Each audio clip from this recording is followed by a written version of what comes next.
સુધી આવ્યું અમે અંદર નથી લઈ જતા, તમે જાણો છો બરાબર છે. એમને રજૂઆત કરવાની સિક્યુરિટી પ્રોટેક્ટિવ હોય એમાં એએસએલ માં જે મિનિટ ટુ મિનિટ પ્રોગ્રામ ના નક્કી કરેલું હોય એ જ વ્યક્તિઓ મળી શકે. એએસએલ દરમિયાન આવો પ્રોગ્રામ સાંભળો સાહેબ, તમે ના પાડો. ના ના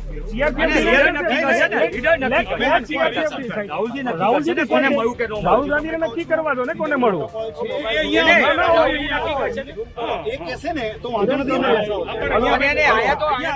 રાહુલ ગાંધી ગુજરાતની મુલાકાતે છે. આણંદમાં પશુપાલકો સાથે મીટિંગ કરવાના હતા. એ બધાની વચ્ચે ગંભીરા બ્રિજ નીચે દુર્ઘટના બની. એ દુર્ઘટનાના પીડિતોને પણ મળવાના હતા. અચાનકથી એ પ્લાન થયો કે એ પીડિતોને મળશે, પીડિતો પોતાની વાત રજૂ કરશે અને પછી રાહુલ ગાંધી એમની વાત સાંભળી અને લોકસભા સુધી એ મુદ્દો ઉઠાવશે એવી વાત હતી. પીડિતો ત્યાં પહોંચી ગયા પણ પોલીસે એમની પાસે કાર્ડ ન હતા એટલે એમને અંદર ન આવવા દીધા. જ્યારે બીજા કાર્યકર્તાઓ કોંગ્રેસના ત્યાં હતા એમના અને પોલીસ વચ્ચે આ વિષય પર બબાલ થઈ ગઈ.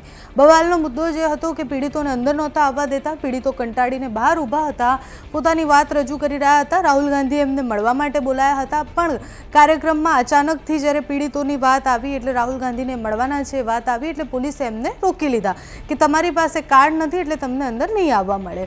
તો પછી કાર્યકર્તાઓ મનીષ દોશીથી લઈને હેમાંગ રાવલ બધા જ લોકો પોલીસ સાથે વાતચીત કરી રહ્યા હતા. વાતચીત ધીરે ધીરે ઉગ્ર બની ગઈ. પોલીસ કેમ દાદાગીરી કરે છે, પોલીસ એવું ન કરી શકે, એમના બાપનો રાજ નથી, આ બધી જ વાતો થઈ અને પછી ઉગ્રતાથી પોલીસ અને કાર્યકર્તાઓ વચ્ચે એવું કહેવાય કે બોલચાલ શરૂ થઈ ગઈ. મનીષ દોશી સતત સવાલ કરી રહ્યા હતા કે તમે કેમ એમને ન અંદર આવવા દો અને પછી અંદરથી કાર્ડ મંગાવવામાં આવે છે અને પછી એ પીડિતો રાહુલ ગાંધીને મળે છે. પણ રાહુલ ગાંધી અહીંયા આવ્યા હોય અને જ્યારે આવો કાર્યક્રમ હોય યોજાયો હોય એટલે પોલીસના અલગ અલગ પ્રોટોકોલ હોતા હોય છે. પોલીસે કેમ એ લોકોને રોક્યા અને જો પહેલેથી નિર્ધારિત હતું કે એ રાહુલ ગાંધીને મળવાના છે તો પછી પોલીસે એમને કેમ રોક્યા એ બધા જ પ્રશ્નો છે. અત્યારે કોંગ્રેસના કાર્યકર્તા અને પોલીસ વચ્ચે જે બબાલ થઈ છે એ જુઓ તમે. અમે લઈ જઈશું તમને. કેમ બહાર કાઢ્યા? કેટલા છે ગંભીરાવાળા? કેમ નહીં? મને બોલાવો જલ્દી. ગાડી મોકલવી, ગાડી લેવા મોકલીએ. એ પોલીસ વાળા બાપનું છે, ગાડી મૂકેલી શેના માટે? રાહુલ ગાંધીને રજૂઆત કરવા અમે બેઠા છીએ. હા કરો એમને, ગાડી ભરીને અહીંયા આવો ને, અમે બેઠા છીએ. નહીં તો અમે ગાડી લેવા મોકલીએ. નંબર બોલો ને કિશોરભાઈ નો.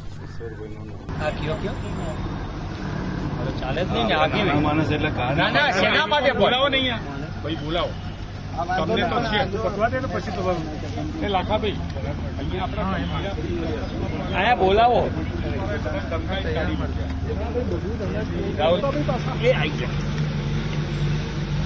ફોટો છે આપે આપે પછી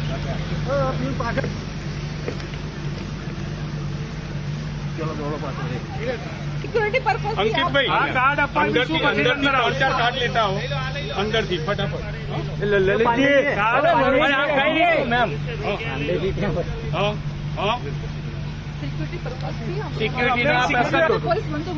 અમે આયા પોલીસ ફરજમાં છે બે કોઈ ઉપકાર નથી કર્યો, ફરજમાં જ છે બે, ફરજમાં જ છે કોઈ સંજોગોમાં નહીં.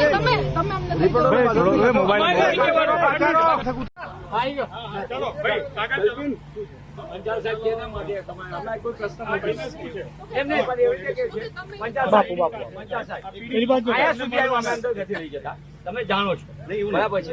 એમને રજૂઆત કરવાની સિક્યુરિટી પ્રોટેક્ટિવ હોય એમાં એએસએલ માં જે મિનિટ ટુ મિનિટ પ્રોગ્રામ ના નક્કી કરેલું હોય એ જ વ્યક્તિઓ મળી શકે. એક મિનિટ સાંભળો, તમે એએસએલ માં હતા? તમે બિલકુલ. તો આ જો પ્રોગ્રામ તમે ગઈકાલે એએસએલ માં લઈ લીધો હોત તો અમને કોઈ વાંધો હું પંચાલ સાહેબ સમજી ગયો. ચલો એક વખત તમારી વાત પણ તમે અહીંયા રોકો જ અમને એટલે અહીંયા સુધી હજી તમને કહું છું. ગઈકાલે એએસએલ માં જ નક્કી કરવામાં આવેલું હતું કે તમારા તરફથી જે પણ પાસ ઇસ્યુ કરવામાં આવશે એટલા વ્યક્તિઓને એમને પાસ આપી દઈએ. અને મિનિટ ટુ મિનિટ જે પ્રમાણે પ્રોગ્રામ હોય એ પ્રમાણે જ મુવમેન્ટ થાય. કાલે એએસએલ દરમિયાન આવો પ્રોગ્રામ સાંભળો સાહેબ, તમે ના પાડશો. ના ના રાહુલજી કોને મળ્યું કે રાહુલ ગાંધીને નક્કી કરવા દો ને કોને મળવું એ કહેશે ને તો વાંધો નથી.